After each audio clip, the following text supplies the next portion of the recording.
ሰላም የኢትዮ አውቶሞቲቭ ፕሮግራም ተከታታዮች፣ በዛሬው ፕሮግራማችን ስለ ጂፒኤስ እና ስፒድ ሊሚተር እናያለን። አብራችሁን ቆዩ።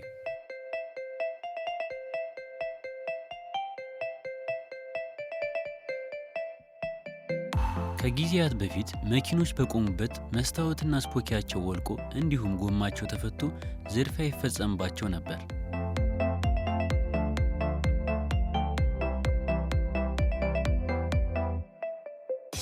ከቅርብ ጊዜያት ወዲህ ግን ሙሉውን መኪና የመስረቅ ተግባር በተለይም በመዲናችን አዲስ አበባ እየተስፋፋ መጥቷል።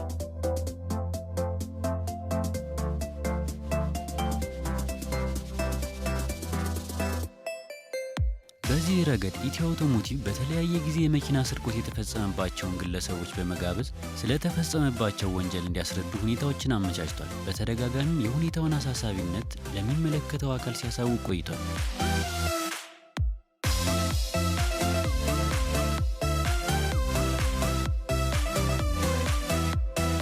ለዚህ ምላሽ በሚሆን መልኩ የፌዴራል ትራንስፖርት ባለስልጣን መኪኖች ጂፒኤስ እና ስፒድ ሊሚተር እንዲገጥሙ በማድረግ ስርቆትን መከላከል የሚያስችል ስርዓት ዘርግቶ ወደ ተግባር ለመግባት በዝግጅት ላይ ይገኛል።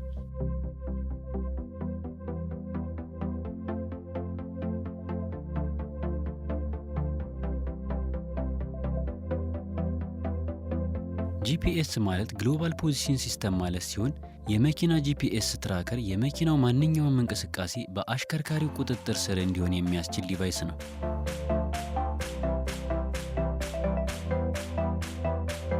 ተሽከርካሪያችን የዝርፊያ ሙከራ ወይም ስርቆት ሲፈጸምበት በእጅ ስልካችን መልእክት የሚደርሰን ሲሆን ዘራፊው ከነመኪናችን የት ቦታ እንደሚገኝ ለማወቅም ያስችላል።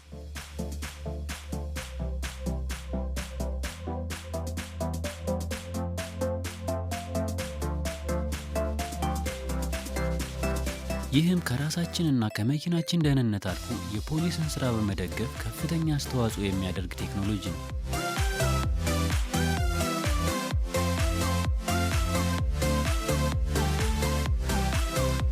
ሌላው ዲቫይስ ስፒድ ሊሚተር ወይም የፍጥነት መገደቢያ ሲሆን መኪና እስከተገደበለት ፍጥነት ብቻ እንዲንቀሳቀስ ያደርጋል።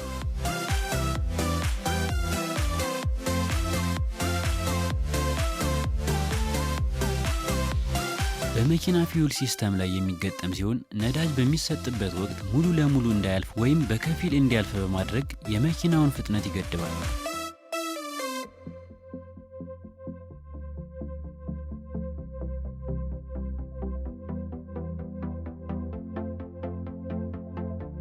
ይህ በተለይም ባልተገባ ፍጥነት ምክንያት እየደረሰ ያለውን አሰቃቂ የትራፊክ አደጋ በእጅጉ እንደሚቀንስ ተስፋ የተጣለበት ቴክኖሎጂ ነው።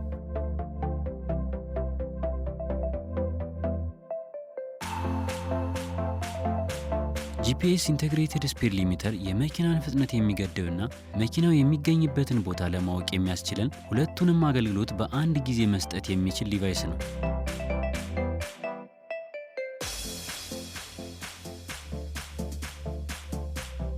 የተለያዩ የአውሮፓ ሀገራት በቴክኖሎጂው ተጠቃሚ ሆኗል። ጎረቤት ሀገር ኬንያም በዚህ ቴክኖሎጂ ብዙ ርቀት እየሄደች ሲሆን በሀገራችን በስፋት ጥቅም ላይ ቢውል እየተስፋፋ የመጣውን የመኪና ስርቆትና አሳሳቢውን የትራፊክ አደጋ መቀነስና መቆጣጠር ያስችላል።